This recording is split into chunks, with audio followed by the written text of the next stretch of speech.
একটা 70 বছরের মুরব্বী একটা মায়ের জন্য দেখবেন কান্দি। যখন মায়ের ব্যাপারে বিভিন্ন জায়গায় বয়ান করে, উলামায়ে কেরামের বয়ান শোনার পরে চোখের পানি ফালাইয়া ওই মায়ের ব্যাপারে দেখবেন অটোমেটিক চোখের কোনা দিয়া পানি ঝরে।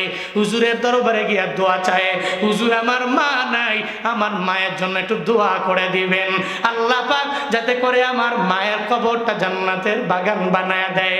উনি মুরব্বী হয়ে গেল, কিন্তু আজও পর্যন্ত মায়ের কথা কি পরিমাণ মনে পড়ে রে বাবা। মনে রাখবা, মায়ের কথা এত পরিমাণে কেন মনে পড়ে জানোনি? কারণ মা তোমার যে আদর দিয়েছে, যেই পরিমাণ মায়া নিয়ে ডাক দিয়েছে, পৃথিবীতে তোমার বন্ধু বান্ধবেরা ওই মায়া নিয়ে ডাক দিবে না, পৃথিবীতে তোমার সন্তান সন্ততিরা ওই মায়া নিয়ে ডাক দিবা না। কথায় মা যেই পরিমাণ মায়া নিয়ে সন্তানের ডাক দেয়, মা যেই পরিমাণ সন্তানের ভালোবাসে, পৃথিবীর কেউ এই পরিমাণ ভালোবাসা দিতে পারে না, ঠিক কিনা?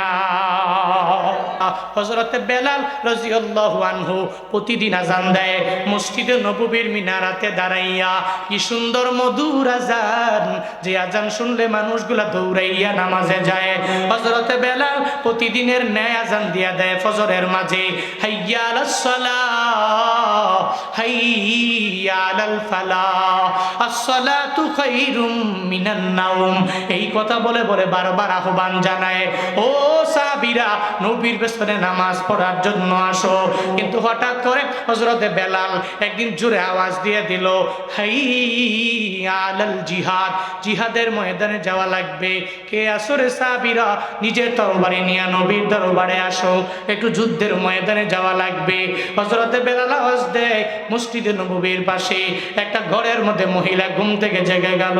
ঘুম থেকে লাফ দিয়ে জাগিয়া হযরতে বেলালের আযানের ধ্বনি শুনতে পায়, যেখানে বেলাল বলে, ও সাহাবায়ে কেরাম, রহমাতুল লিল আলামিনের সাথে জিহাদের ময়দানে যাওয়া লাগবে, কে আসো, নিজের অনেক পরিমাণে দামি বানাইবা। বারবার যখন হযরতে বেলাল এভাবে ডাক দেয়, তখন ওই মহিলাটা ঘুম থেকে লাফ দিয়া জেগে যায়। মহিলাটা চোখের পানি ফেলায় ফেলায় কান্না করে, চোখের এক ফোঁটা পানি, ছোট্ট 7 বছর বয়সী একটা বাচ্চা পাশে যখন ঘুমায় রইল, ওই চোখের ফোঁটার পানিটা যখন তার দেহের মধ্যে গড়াইয়া পড়লো, ছোট্ট বাচ্চাটা লাফ দিয়া ঘুম থেকে জেগে গেল। যেইগা দেখে জনম দুঃখিনী মা চোখের পানি ফেলায় কান্না করে, ও ঠাকুরগাঁওয়ের সন্তানেরা, ও পীরগঞ্জের সন্তানেরা, তোমার মা গো, তোমার যা লাগবে আমি তোমার আইনা দিব, এরপরেও তোমার চোখের পানি আমি সহ্য করতে পারি না। কেউ তোমার ধমক দিয়েছে নাকি মা, তুমি আমায় জানাও। মা বলে, না রে সন্তান, আমারে কেউ ধমক দেয় নাই। তাহলে তোমার চোখের পানি এখনোই মুছবা, তুমি চোখের পানি ফেলায় কান্না করতে পারো না। একটা 70 বছরের মুরব্বী একটা মায়ের জন্য দেখবেন কান্দি। যখন মায়ের ব্যাপারে বিভিন্ন জায়গায় বয়ান করে, উলামায়ে কেরামের বয়ান শোনার পরে চোখের পানি ফালাইয়া ওই মায়ের ব্যাপারে দেখবেন অটোমেটিক চোখের কোনা দিয়া পানি ঝরে। হুজুরের দরবারে গিয়া দোয়া চায়, হুজুর আমার মা নাই, আমার মায়ের জন্য একটু দোয়া করে দিবেন, আল্লাহ পাক যাতে করে আমার মায়ের কবরটা জান্নাতের বাগান বানায় দেয়। উনি মুরব্বী হয়ে গেল, কিন্তু আজও পর্যন্ত মায়ের কথা কি পরিমাণ মনে পড়ে রে বাবা। মনে রাখবা, মায়ের কথা এত পরিমাণে কেন মনে পড়ে জানোনি? কারণ মা তোমার যে আদর দিয়েছে, যেই পরিমাণ মায়া নিয়ে ডাক দিয়েছে, পৃথিবীতে তোমার বন্ধু বান্ধবেরা ওই মায়া নিয়ে ডাক দিবে না, পৃথিবীতে তোমার সন্তান সন্ততিরা ওই মায়া নিয়ে ডাক দিবা না। কথায় মা যেই পরিমাণ মায়া নিয়ে সন্তানের ডাক দেয়, মা যেই পরিমাণ সন্তানের ভালোবাসে, পৃথিবীর কেউ এই পরিমাণ ভালোবাসা দিতে পারে না, ঠিক কিনা? ওই জনম দুঃখিনী মা যদি তোমার সামনে চোখের পানি ফেলায় কান্না করে, মনটা বড় খারাপ হয়ে যাবে। তুমি মায়ের যা বলবা, মা তোমার কি লাগবে আমারে বলো, সব আমি আইনা দিব। ছোট্ট মানুষ দেখে মা চোখের পানি ফেলায় কান্না করে, মায়ের জিগায়, মা তুমি কেন চোখের পানি ফেলায় কান্না করো? যখন মাকে বলল, মা জানায় দিল, ছেলেরে আমি কেন কান্না করে জানোনি? হযরতে বিলাল রাদিয়াল্লাহু আনহু মসজিদে নববীর মিনারায় দাঁড়াইয়া প্রতিদিন আযান দেয়, নামাজের দিকে আসো, কল্যাণের দিকে আসো। কিন্তু হঠাৎ করে বেলাল আজ থেকে কয়েক মাস আগে সাউন্ড দিয়ে দিল, হাইয়া আলাল জিহাদ, জিহাদের ময়দানে যাওয়া লাগবে। আমি আমার স্বামীরে গুছাই পৌঁছায় দিলাম, আমি আমার স্বামীর হাতের মধ্যে তরবারি দিয়া দিলাম, স্বামীরে তরবারি নিয়ে তুমি যুদ্ধের ময়দানে যাও, আমার নবীর সাথে গিয়া যুদ্ধের ময়দানে যুদ্ধে লিপ্ত হয়ে যাও। তবে স্বামীরে তুমি গাজী হয়ে আমার ঘরের মধ্যে ফিরবা না, শহীদ হয়ে যাবা। তাহলে হাসরের ময়দানে আমি তোমার ভালোবাসার কারণে হাসরের ময়দানে আমিও জান্নাতের প্রতীক হতে পারবো। একসাথে হাসরের ময়দানে আমরা স্বামী স্ত্রী জান্নাতের মধ্যে থাকতে পারবো। আমি তোমার বাবারে ওই সময় তরবারিটা হাতের মধ্যে দিয়ে দিলাম। আমার স্বামী মানে তোমার বাবা ওই যে তরবারি নিয়ে যুদ্ধের ময়দানে গেল, আজও পর্যন্ত আমার স্বামীর চেহারা আমি আজও দেখতে পারি নাই, আজও আমি আমার স্বামীর পাই নাই। আমার স্বামী চলে গেছে মানে তোমার বাবা চলে গেছে। তবে এজন্য আমি চোখের পানি ফেলে কান্না করি না রে। আমি কেন কান্না করি জানো? হযরতে বেলাল ওই দিনের মতো আজকে আবার জিহাদে যাওয়ার জন্য ডাক দিয়া দিল। আমার বাবা নাই, আমার এখন অল্প বয়সী বাচ্চা, আমার সন্তানটা বয়স্ক হলো না, প্রাপ্তবয়স্ক হলে আমি তারে ধইরা মসজিদে নববীতে পাঠাইয়া দিতাম, সে নবীর সাথে যুদ্ধের ময়দানে চলে যাইতো। আবার যুদ্ধের ময়দানে যাইয়া শহীদ হয়ে গেলে আমার মনটা জুড়াইয়া যাইতো। নবীর প্রেমে পাগল পারা হইয়া নিজের ইমানটাকে বিক্রি না করে নিজের ইমান দিয়া যুদ্ধ করে দুনিয়া থেকে বিদায় নেওয়ার পরে আমাকে একজন শহীদ সন্তানের মা উপহার দিয়া দিত। আমি এজন্য চোখের পানি ফেলে কান্দি রে, কারণ আমার এখন উপযুক্ত একটা ছেলে নাই যারে আমি মসজিদে নববীর মধ্যে নিয়ে যাব। ওই ছোট্ট বাচ্চাটাকে বলেন, ও মা আমার, তুমি কি জন্য চোখের পানি ফেলে কান্না করো? তুমি কি মনে করলা আমি তো আমার শরীরের মধ্যে আমার বাবার রক্ত বইতেছে, আমার বাবা তরবারি নিয়ে যুদ্ধের ময়দানে যাইতে পারলে আমি ছোট হয়েছি তো কি হয়েছে, আমি যুদ্ধের ময়দানে কেন যেতে পারবো না? ও মা আমার, তুমি আমারে তরবারিটা দিয়ে দাও, অথবা তোমার কুলের মধ্যে আমারে লাও, মসজিদে নববীতে নিয়ে যাও, নবীর দরবারে নিয়ে দাঁড় করাইয়া দাও। আজকে যুদ্ধের ময়দানে আমি যাব, যে আবার আমি গাজী হয়ে বাড়ির মধ্যে ফিরব না। যুদ্ধের ময়দানে যাইয়া একজন শহীদ সন্তানের মা তোমার উপহার না দিয়া আমি ঘরের মধ্যে ফিরব না। ছোট্ট মানুষের উপরেও মারে জানাইয়া দিল, মারে তুমি আমার লইয়া মসজিদে নববীতে চলো। মা ছোট্ট বাচ্চাটার কথা শুনে মায়ের ইমানটাও বেড়ে গেল। ওরে বাবা, ছোট্ট মানুষে কি সুন্দর করে কথা বলে। এবার বাচ্চাটাকে সঙ্গে করে লইয়া হাঁটি হাঁটি পা পা করে মসজিদে নববীর দিকে অগ্রগামী হয়ে যায়। যায় দেখে মসজিদে নববীর মধ্যে নবী লাইনে দাঁড়ানো সাহাবায়ে কেরামেরা নবী লিস্ট করতেছে আজকে যুদ্ধের ময়দানে কে যাবে, কে কোথায় থাকবে। নবী সুন্দর করে লিস্ট করতে লাগলো। বাবারে, ওই লিস্টের মধ্যে যদি শরীক হতে পারতাম, নবী বয়ান করে নবীর সামনে যদি থাকতে পারতাম, তাহলে কি ভালো লাগতো জানো নি? জন্ম যদি আমার নবীর যুগে হতো আমার কি পরিমাণ ভালো লাগতো জানো নি? আমার যদি সাহাবায়ে কেরামেরা যদি আমার বন্ধু বান্ধব হয়ে যেত, তাহলে তো আমার কপালটা কি পরিমাণ খুলে যেত রে বাবা। এজন্যই তো মাঝে মাঝে দেখবেন আশেকের রাসূলেরা নবীর কথা শুনলে চোখের পানি ফেলে কান্না করে, কি বলে, আল্লাহ গো, নবীর জামানায় কেন আমারে পাঠাইলা না? আমার জন্মটা কেন তুমি নবীর যুগে দিলা না? ও বান্দারা, নবীর যুগটা তোমরা পাও নাই, আমরা পাই নাই। উলামায়ে কেরাম আছে, নবীদের ওয়ারিস যারা, উত্তরাধিকারী যারা, ওই উলামায়ে কেরামের প্রেম নিয়ে বান্দা তোমরা আগায়া যাবা। রহমাতুল লিল আলামিন ইতিমধ্যে সাহাবায়ে কেরাম লাইনে দাঁড়ায় আছে। এক এক করে এদের ব্যাপারে লিস্ট করতে লাগলেন যে কে কোন জায়গায় যুদ্ধের ময়দানে থাকবে, কে কোথায় যাবে, কে যাবে আর কে যাবে না। ওই সময়ে মহিলাটা বাচ্চাটাকে কুলের মধ্যে লয়া ওই লাইনের পেছনে গিয়া মহিলাটা দাঁড়ায়া যায়। মহিলা দাঁড়ানোর পর সাহাবায়ে কেরাম মহিলারে বলে, মহিলা রে, আজকে যুদ্ধের ময়দানে তোমারে নেওয়া হবে না, তুমি বাড়ির দিকে রওনা হয়ে যাও, তোমাকে নেওয়া হবে না। কারণ মহিলাকে যুদ্ধের ময়দানে নেওয়া যায় না। যখন তারে ধমক দিয়ে তাড়ায়া দেয়, মহিলা ডেকে বলে, ও সাহাবায়ে কেরাম, আজকে যুদ্ধের ময়দানে আমি যাব না। আমার কুলের এই 7 বছর বয়সী বাচ্চা, এই বাচ্চাটাকে যুদ্ধের ময়দানে নবীর সাথে দেওয়ার জন্য আমি মা হইয়া তোমাদের পেছনে লাইনে আমি দাঁড়ায়া গেলাম। আমাকে বারণ করবা না, নিষেধ করবা না, আমার ছেলেটারে তোমরা যুদ্ধের ময়দানে নিয়ে যাও। ও পীরগঞ্জের মুসলমান, একটু মনোযোগের কান লাগায় শুইনো রে বাবা। মাঝে মাঝে মাঝে মাঝে এই কাহিনী যদি গহীন রাতের বেলা তুমি শোনো, চোখের পানি ধরে রাখতে পারবা না। সাহাবায়ে কেরামের ইমান আর আমার ইমান, তোমার ইমান কত পরিমাণে পার্থক্য হয়ে গেল, কত ডিফারেন্স হয়ে গেল। ছোট্ট মানুষটারে লইয়া যখন মায়ের কথা বলে, আমার ছোট্ট বাচ্চাটারে নিয়ে তুমি একটু যাও না, যুদ্ধের ময়দানে নিয়ে যাও, সে দুনিয়া থেকে বিদায় নিলে আমি মায়ের বিন্দু মাত্র পরিমাণ কোনো আফসোস থাকবে না। ও পীরগঞ্জের আম্মারা, আপনার সন্তানটারে আপনি কোনো নামাজেও দিতে পারেন না, রমজান আসলে বলেন আমার ছেলে সারি করতে পারবে না, ঘুমের ব্যাঘাত ঘটবে, ও রোজা রাখতে পারবে না, ও ছোট্ট মানুষ, ওরে ডাক দিও না, ওকে ইফতারের মধ্যে বসাইও না, তারাবির ব্যাপারে চাপ দিও না, নামাজের ব্যাপারে চাপ দিও না, রোজার ব্যাপারে চাপ দিও না, তাহাজ্জুদ ইশরাক আউয়াবিনের ব্যাপারে চাপ দিও না। ও আম্মা জানেরা, আপনার সন্তান আর একটা পুকুরের মাছ মারা গেল, না বলিয়া মাছটা ধইরা আপনাকে দিয়ে দিল, আপনি খুশি হয়ে গেলেন, কার পুকুরের মাছ তুই আনলা, একটু জিজ্ঞাসাও করলা না রে মা, তুমি খুশি হয়ে গেলা আমার ছেলে অল্প বয়সে কামাই কইরা আনতে পারলো, কিন্তু হালাল ওয়েতে আনলো নাকি হারাম ওয়েতে আনলো, একটা বারো মা আপনি জিজ্ঞাসা করতে পারলেন না।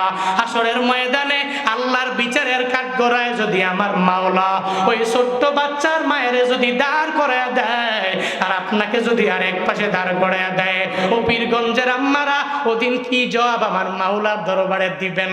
আজকে থেকে নিয়ত করেন গো মারা, আপনার ছেলে একটা আছে, এই ছেলেকে আপনি মাদ্রাসায় পড়াইয়া হাফেজ বানায়া নিবেন, আলেম বানায়া নিবেন, সে মাদ্রাসায় পড়বে, আপনার মরণের পরে আপনার কবরের সামনে যাবে, চোখের পানি সারিয়া আপনার জন্য যখন কান্না করবে, কবর যদিও জাহান্নামের গর্ত, আল্লাহ পাক জান্নাতের বাগান বানায়া দিবে। ওই ছোট্ট সাহাবীকে লইয়া যখন ওই ছোট্ট সাহাবীর মা যখন লাইনে দাঁড়ায়া গেল, যখন বলে আমার ছোট্ট পোলাটারে যুদ্ধের ময়দানে দেওয়ার জন্য আমি লাইনে এসে দাঁড়ায়া গেলাম, সাহাবায়ে কেরাম বলেন, ও মহিলা, তুমি কি পাগল হয়ে গেলে নাকি? এই ছোট্ট বাচ্চা তো যুদ্ধ করতে পারবে না, তাকে নিয়ে তুমি বাড়িতে রওনা হয়ে যাও। কিন্তু মহিলা তো নাসর বান্দি, ও যাইতে যায় না, ও বলে না না, আমি ছোট্ট বাচ্চাটাকে যুদ্ধের ময়দানে দিয়ে দিব। যখন সাহাবায়ে কেরামদের সাথে বাকবিতণ্ডা হতে লাগলো, রহমাতুল লিল আলামিন একটা মহিলার কণ্ঠের আওয়াজ পাইয়া বলে, কে রে মহিলা, কেন আজকে যুদ্ধের ময়দানে যাওয়ার জন্য আসলো নাকি? বলে হুজুর, একটা মহিলা আপনার সাথে মোলাকাত করতে যায়, সে কি যেন আপনার দরবারে শেয়ার করবে। নবী বলে ডাক দাও, আমি ওই মহিলাটার সাথে একটু কথা বলতে চাই। মহিলাটা যাইয়া রহমাতুল লিল আলামিনের দরবারের সামনে যখন দাঁড়া গেল, নবী ডেকে বলে, মহিলারে, কেন তুমি যুদ্ধের ময়দানে যাওয়ার জন্য আসলা নাকি? বলে নবী গো, আপনার প্রেম অন্তরের মধ্যে নিয়া আমার জামিটা তরবারি হাতের মধ্যে দিয়া দিলাম, যুদ্ধে গেল, আজও পর্যন্ত আমি আমার স্বামীরে পাই নাই। আজকে হযরতে বেলাল মিনারায় দাঁড়াইয়া জিহাদের ব্যাপারে সাউন্ড দিয়া দিল, আমি আমার ছোট্ট বাচ্চাটাকে লইয়া আপনার দরবারে নিয়ে আসলাম, তাকে আপনি একটু নিয়ে যুদ্ধের ময়দানে যাবেন, সে দুনিয়া থেকে বিদায় হয়ে যাবে, শহীদের লিস্টের মধ্যে তার নাম উঠে যাবে, আমি মায়ের কপাল বড় ধন্য হয়ে যাবে। নবী আমার ডেকে বলেন, ও সাহাবীর মা, এই ছোট্ট বাচ্চা যুদ্ধের ময়দানে যেতে পারবে না, তুমি যাও যাও, এই ছোট্ট বাচ্চাটাকে তুমি নিয়ে চলে যাও, সে যুদ্ধের ময়দানে যাবে না, আমি ওয়াদা করে দিলাম, যেদিন সে বড় হয়ে যাবে আমি তাকে সঙ্গে করে লইয়া যুদ্ধের ময়দানে যাব। যখন বারণ করে দেয়, নিষেধ করে দেয়, কিন্তু মানতে চায় না, বলে হুজুর আমি তো জানি আমার ছেলেটা যুদ্ধের ময়দানে যাইয়া তরবারিও ধরতে পারবে না, সুন্দর করে যুদ্ধ করতে পারবে না গো নবী, তবে এতটুকু বলতে পারি, আমি মা হইয়া আমার ছেলেটাকে আমি আপনার জন্য এত কুরবান করে দিতে পারি। ও পয়গম্বর, যুদ্ধের ময়দানে যখন আপনি যাবেন, আমার ছেলেটাকে আপনি কুলের মধ্যে কইরা অথবা হাঁটে হাঁটে হাঁটে হাঁটে যখন নিয়ে যাবেন, যুদ্ধের ময়দানে নেওয়ার পরে কাফের মুশরিক বেঈমানেরা আপনাকে যখন দেখবে, এরা আপনার উপরে খুব ঝাড়তে যাইয়া আপনার দিকে তীর নিক্ষেপ করবে। আপনার ডান দিকে লক্ষ্য করে যখন কাফির মুশরিকেরা যখন আপনাকে তীর মারার জন্য চেষ্টা করবে, আপনি আমার ছেলেটার ডানার মধ্যে আপনার হাত মোবারক দিয়ে আপনি ধরবেন, আমার আমার ছেলেকে আপনার ডান দিকে আপনি ধরে রাখবেন, আমার ছেলের উপরে তীর পড়বে, আমার নবী আমার ছেলের উসিলায় বেঁচে যাবে। শুধু তাই না গো নবী, আপনাকে বাম দিকে লক্ষ্য করে মারার জন্য কাফিরেরা যখন তীর মারার জন্য চেষ্টা করবে গো পয়গম্বর, আপনি আমার ছেলেটাকে ধইরা তখন বাম দিকে ধরে রাখবেন, আমার ছেলে পরিপূর্ণ জাজরা হয়ে যাবে, তার বাম দিকে আমার নবী আমার সন্তানের উসিলায় বেঁচে যাবে। শুধু তাই না গো নবী, আপনার বুকের দিকে লক্ষ্য করে দুনিয়া থেকে বিদায় করে দেওয়ার জন্য কাফের মুশরিকেরা যখন তীর মারার জন্য চেষ্টা করবে গো পয়গম্বর, আমার সন্তানটাকে আপনি ধইরা আপনার বুক বরাবর আপনি ধরবেন, আপনার হাত মুবারক দিয়া আমার সন্তানটাকে আপনার বুকের বরাবর যখন আপনি ধরে রাখবেন, আমার ছেলের বুকও ঝাঁঝরা হয়ে যাবে, আমার ছেলের পিঠটা ঝাঁঝরা হয়ে যাবে। ওই তীরের আঘাতে আমার ছেলে দুনিয়া থেকে বিদায় নিয়ে চলে যাবে, কিন্তু পয়গম্বর আমি মা হইয়া বিন্দু মাত্র পরিমাণ আফসোস থাকবে না। হাসরের ময়দানে আল্লাহ যদি আমারে ডাক দেয়, ও সাহাবীর মা, ও সাহাবীর স্ত্রী, তুমি কি আমল দুনিয়ার মধ্যে করে আমার দরবারে আসলা? আমি ওদিন আমার মাওলার দরবারে ওদিন আমি বলবো, হে মালিক, এই দুনিয়াতে আমার বিন্দু মাত্র পরিমাণ আমল ছিল না, আমি দুনিয়াতে কোনো আমল করতে পারি নাই, তবে আপনার নবীর প্রেম অন্তরের মধ্যে নিয়া নিজের ইমানটাকে মজবুত নিয়া আমি আমার স্বামীর বিদায় করে দিলাম, আমি আমার সন্তানটার বিদায় করে দিলাম, এরপরও এদের জন্য বিন্দু মাত্র পরিমাণ আমি আফসোস করি নাই। নবীকে বারণ করবেন না, নিষেধ করবেন না, আমার ছেলেটাকে আমি আপনার কাছে দিয়ে দিলাম, যুদ্ধের ময়দানে ওর একটু নিয়ে চলে যাবেন। নবী ডেকে বলে, না না, আমি বড় অপরাধী হয়ে যাব, এত ছোট্ট মানুষ যুদ্ধের ময়দানে নেওয়া যাবে না। নবী বারবার বারণ করে, কিন্তু মহিলা মানতে যায় না, নবী বারণ করে ফিরে দেয়, মহিলা মানতে যায় না। একটু পরে মহিলা দেখে নবী নিবেই না, ছোট্ট বাচ্চাটাকে কুলের মধ্যে লয়া যখন বাড়ির দিকে রিটার্ন ব্যাক করে রওনা হয়ে যায়, পথিমধ্যে যাওয়ার পরে ছোট্ট বাচ্চাটা মায়ের কুল থেকে লাফ দিয়া জমিনের মধ্যে পড়ে, জমিনের মধ্যে পড়ে মায়ের দিকে তাকায় বলে, মা রে, কোথায় তুমি আমারে নিয়ে যাও? বলে, ও ছেলে আমার, আমি তোমাকে নিয়ে বাড়ির দিকে রওনা হয়ে যাচ্ছি। বলে, কেন মা? আমি না তোমার কাছে বিছানার মধ্যে ওয়াদাবদ্ধ হয়ে গেছি, আজকে যুদ্ধের ময়দানে আমি যাব, আমি গাজী হয়ে ফিরবো না, আমি শহীদ হয়ে ফিরবো গো মা, তুমি আমারে কেন বাড়িতে নিয়ে যাও? আমারে বিদায় দাও, বিদায় দাও, বিদায় দাও। মারে, দুনিয়াতে দেখা হবে না, আমার মাওলার জান্নাতে আমার মোলাকাত হয়ে যাবে। ছোট্ট মানুষ মায়েরা জানায় দিল, মা তুমি আমার বিদায় দাও। মায়ের কাছ থেকে বিদায় নিয়ে যখন দৌড়ে নবীর দরবারে যায়, নবী দেখে বলে, তোমারে না বিদায় করে দিলাম, তুমি কেন আমার দরবারে আবার আসলা? কেন তুমি আসলা? বলে, নবী গো, আমি যুদ্ধের ময়দানে যাব, আমি মায়ের কাছে ওয়াদাবদ্ধ হয়ে গেছি, আমারে আপনি একটু সময়ের জন্য আপনি আমারে বারণ করবেন না, আমাকে নিষেধ করবেন না, আমাকে নিয়ে একটু যুদ্ধের ময়দানে আপনি চলেন না। এবার ছোট্ট মানুষের নবীরে আবদার জানায়, নবী বলে, ছোট রে, তুমি ছোট হওয়ার কারণে তোমাকে আমি নিয়ে যাব না, তুমি যেদিন বড় হয়ে যাবা আমি নবীর সাথে লিডার হইয়া তুমি যুদ্ধের ময়দানে যাবা, কোনো অসুবিধা নাই। নবী বারণ করে দেয়। এরপরে ছোট্ট বাচ্চাটা নবীরে জানায় দেয়, ও পয়গম্বর আমার, একটা ছোট্ট উদাহরণ দেওয়ার পরে আপনি নিলে নিবেন, না হয় বারণ করে আমারে বাড়িতে পাঠাইয়া দিবেন। বলে, কি উদাহরণ রে? ছোট্ট মানুষ হয়ে তুমি আমারে দিবা?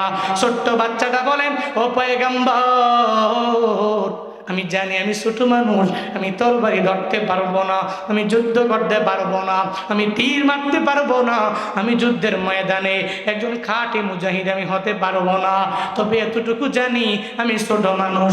আমার মা যখন চুলার মধ্যে আগুন জ্বালায়, আমি এখনো আমার মায়ের পাশে চুলায় আগুন জ্বালাইলে আমি তাকায়া তাকায়া দেখি গো নবী, আমার মা ওই চুলার মধ্যে বড় বড় লাকড়িগুলো আগে দেয় না, ছোট ছোট লাকড়িগুলো আমার মা আগে দিয়া দেয়।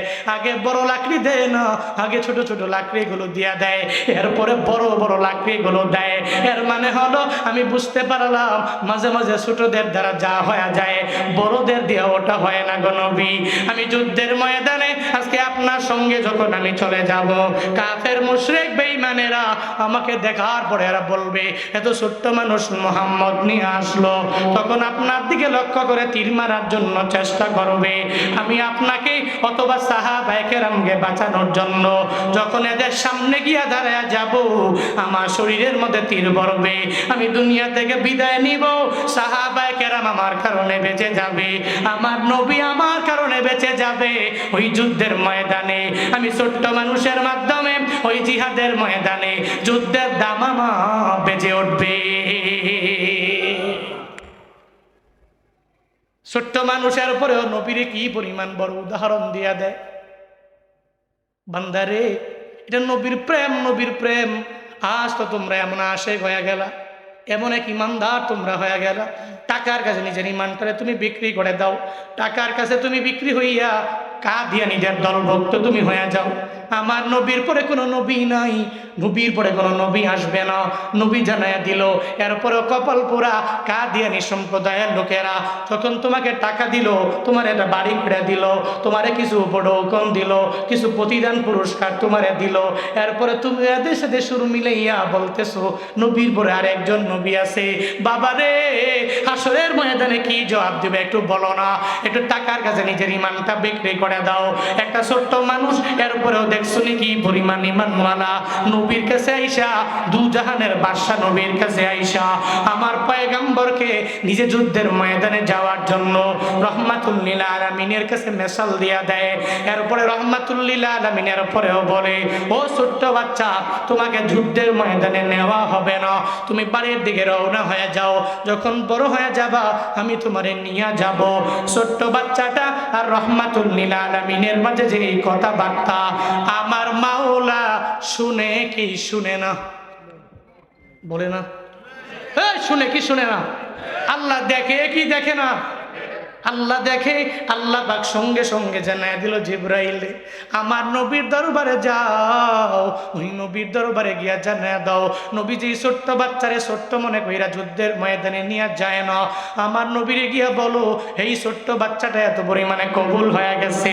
আমার নবীরে গিয়া জানায় দাও, আমার নবীর কাছে এই সংবাদ দিয়া দাও, আজকে যেই নবী ছোট্ট হওয়ার কারণে তারে যুদ্ধের ময়দানে নিয়ে যায় না, আমি মাওলা জান্নাতের মধ্যে আজকে যুদ্ধের ময়দানে কে যাবে, কে শহীদ হয়ে যাবে, এদের একটা লিস্ট আমি জান্নাতের মধ্যে আমি মাওলা নিজে করে রাখলাম। আমার নবীরে গিয়া জানাও, আমার নবীরে গিয়া তুমি বলে দাও, আমার নবীরে বলো এই ছোট্ট বাচ্চা জান্নাতের মধ্যে আমার মাওলা যে লিস্টটা তৈরি করলো, ওই লিস্টের প্রথম লাইনের প্রথম নাম আজকে যুদ্ধের ময়দানে যারা শহীদ হয়ে যাবে, ওই ছোট্ট বাচ্চার নাম জান্নাতে আমার মাওলা ইতিমধ্যে উঠায়া দিয়েছে। আল্লাহ পাক এই ছোট্ট বাচ্চাটারে পরিপূর্ণ কবুল করে নিল। ও পীরগঞ্জের মুসলমান, নিজের ইমানটারে এত পরিমাণে মজবুত তুমি করে নিবা। নবীর প্রেমে পাগল যারা প্রেম খেলা খেলে, হায়রে নবীর প্রেমে পাগল যারা প্রেম খেলা খেলে, নবীর প্রেমে ওয়াজ করুনি দন্ত দে ফেলে, নবীর প্রেমে ওয়াজ করুনি দন্ত দে ফেলে, নবীর প্রেমে পাগল যারা প্রেম খেলা খেলে, হায়রে নবীর প্রেমে পাগল যারা প্রেম খেলা খেলে, নবীর প্রেমে পাগল পারা জীবন দিল হানজালা, নবীর প্রেমে পাগল পারা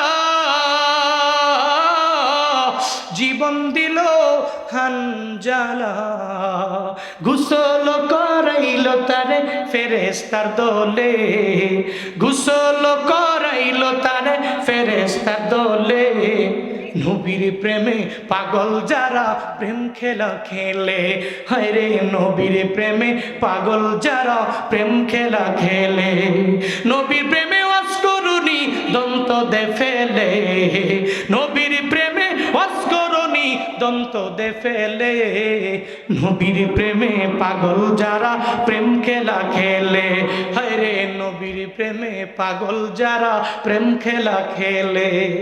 নবীর প্রেমে পাগল হয়ে যাও, নিজের পরিপূর্ণ ইমানটারে মজবুত করে নাও, কোরআনের সাথে পরিপূর্ণ সংস্পর্শ লাগাও। মুত্তাকিদের গুণ হবে এর আমিনু কামা আমানান নাস। ওই সাহাবায়ে কেরামদের মতো এক নম্বরে আল্লাহকে দেখে নাই, এরপরেও জান্নাত পাওয়ার জন্য এরা অগ্রগামী হয়ে যাবে। এক নম্বরে এরা হবে ঈমানওয়ালা। দুই নম্বরে ঈমানের পরে নামাজ লাগবে কি লাগবে না? লাগবে নি? না খালি ঈমান আনলেই হবে বুঝলে আমি পাক্কা ঈমানদার, আমার পর্দা লাগে না, মনের পর্দা বড় পর্দা, ভেতর পর্দা বড় পর্দা, বাইরের পর্দা সেইরা দাও, নামাজ রোজা কিচ্ছু আমার লাগবে না, আমি তো ঈমানদার। এই চিন্তা নিয়ে ঘুরলে মুত্তাকি হওয়া যাবে? হওয়া যাবে? আজকের এই মাহফিল থেকে আমি ওয়াদা করাবো, জীবনে তো বয়ান কম শোনেন নাই, আগে হয়েছে শীতকালে মাহফিল, এখন পুরো বছর লাগায় হয় মাহফিল। এখন তো মাহফিলের মূল টাইম নয়, মূল টাইম অক্টোবর, নভেম্বর, ডিসেম্বর, জানুয়ারি, ফেব্রুয়ারি, মার্চ, এগুলো মূল টাইম। ওই সময় তো বয়ান কম শোনেন নাই। এলাকায় বয়ান কম হয় না বেশি হয়? কথা কয় না, কম হয় না বেশি? বয়ান শুনলেই হবে, নামাজ পড়া লাগবে না? এই নামাজ পড়া লাগবে না? নিয়ত করেন, আজকে থেকে নিয়ত করেন, ওয়াদাবদ্ধ হন, হুজুর জিন্দেগিতে বয়ান বহু শুনছি, বয়ান বহু শুনছি, অনেক ভালো লাগছে হুজুর, কিন্তু নিয়ত করতে পারি নাই। আজকে নিয়ত করেন, আজকে নিয়ত করেন, হুজুর আজকে থেকে আমি 5 ওয়াক্ত নামাজ বা জামাতে আদায় করার সর্বোচ্চ চেষ্টা করব। কারা পারবেন একটু আল্লাহকে রাজি করার লক্ষ্যে দুইটা হাত তুলে আমার আল্লাহকে দেখেন। নারায়ে তাকবীর, লিল্লাহে তাকবীর। আল্লাহ প্রত্যেকের হাতগুলোকে কবুল করেন, মঞ্জুর করেন। আরো জোরে পড়েন আমিন। মনে রাখবেন, আপনার নামাজ আপনার উপরে ফরজে আইন, আপনার পরিচয় আপনার নামাজ। একটা হিন্দু আপনাদের গ্রামে কি নাই? আমি আজকে আসার সময় দিনাজপুরে একজন পরিচিত ভাই আছেন, আমাকে জিজ্ঞেস করলো হুজুর বয়ান কই? বয়ান হলো পীরগঞ্জ। তো পীরগঞ্জে যাবেন, ওখানে তো অনেক হিন্দু আছে। সঠিক বলেছে না ব্যাঠিক বলেছে? হ্যাঁ, অনেক হিন্দু আছে এই পাড়ায়। তো মনে হয় আমি আসার পথে দেখলাম অনেক হিন্দু আছে। এই যে হিন্দুরা, মুসলমানেরা, আপনারা এক বাজারে করেন, বাজারে যান, এক বাজারে এক মুদির দোকান থেকে কিনেন সব কিছু, এরা যেই কিছু পরে আপনি এটাই পরেন, শার্ট পরে, প্যান্ট পরে, লুঙ্গি পরে, আপনি এটাই পরেন। কিন্তু আপনি মসজিদে যান, এরা কই যায়? বলেন, আর কই যায়? মসজিদে যায়। আপনি যান কই? আপনি যাবেন কই? আপনারে কি বারবার বলা লাগবে? না, আপনাকে বলা লাগবে না। আপনারা তার মাঝে পার্থক্যটাই তো ওই জায়গায়। আপনি মসজিদে যাবেন, বলা লাগবে না, অটোমেটিক আপনি নামাজি হয়ে যাবেন। আর যে হিন্দু, ওনাকে যদি 1000 বছর ধরে আপনি যদি পায়েটায় তেল তেল মাইখা যে তুই আমার সাথে এক ওয়াক্ত নামাজ পড়বা, পড়বে? উনি পড়বে? কশ্চিনকালেও পড়বে না। এই জন্য বুঝানোর জন্য বলি, তার মাঝে আর আপনার মাঝে পার্থক্যই হলো নামাজ। আমার কথা না নবীর কথা? আমার কথা না নবীর? নবীজি বলছেন বাইনাল আবদ ও বাইনাল কুফ তারকুস সালাত। বান্দা, একজন বান্দা আর একজন বান্দা ছাড়া, আল্লাহর বান্দা ছাড়া আর একজন কুফরি করনেওয়ালা কাফির অথবা শিরিক করনেওয়ালা মুশরিক, এদের মাঝে পার্থক্যই হলো নামাজ ধরা ছেড়ে দেওয়া। অর্থাৎ একজন মুসলমান কশ্চিনকালেও নামাজ ছাড়বে না, আর একজন হিন্দু এরা কাশি দিয়া বাইন্দাও মসজিদে নেওয়া যাবে না। এই জন্য মুসলমানরা আমরা আমাদের পরিচয় নামাজ পড়ব তো ইনশাআল্লাহ, পড়ব তো ইনশাআল্লাহ। আল্লাহ পাক আমাদের সবাইকে খাঁটি নামাজি বানায় দেন।